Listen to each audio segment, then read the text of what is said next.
48. The wisdom way of overcoming karma. Why is a person born with everything in life, while another struggles to fulfill even his basic needs? A silver spoon for some, and not even a small piece of bread for another? This is hard to digest and understand. Who decides it anyway? Do we just follow a course as per algorithms set by a fate maker? Adi Shankaracharya pondered, who am I? And Buddha was intrigued, seeing a child, an old man, and a corpse. The answers eventually led him to salvation. Karma is a mystical word in Indic texts. It has also been adapted in the English language, and refers to our actions and their outcomes, which are akin to the cause and effect principle.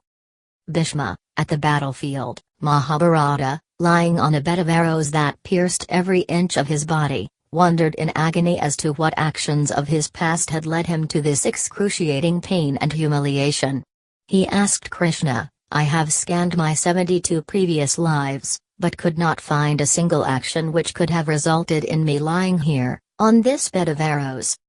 Then Krishna explained to him that in his 73rd life Bhishma, as a child, had playfully pierced a sharp thorn into an insect.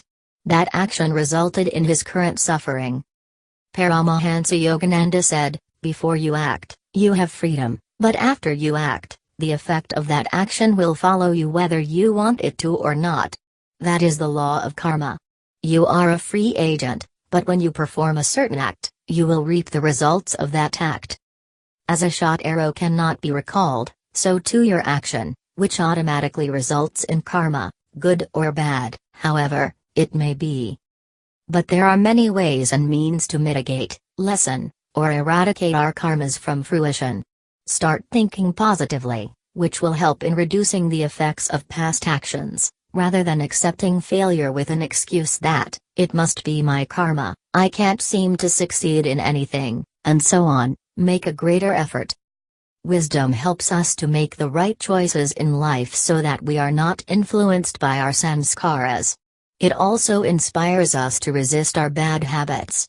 Wisdom and discrimination help us to understand the nature of people with whom we associate, and this, in turn, helps us choose who we associate with. Wisdom enables us to know which desires we should try to fulfill and which we should drop. Most people do not analyze themselves, and so never realize how bound they are by influences of past actions.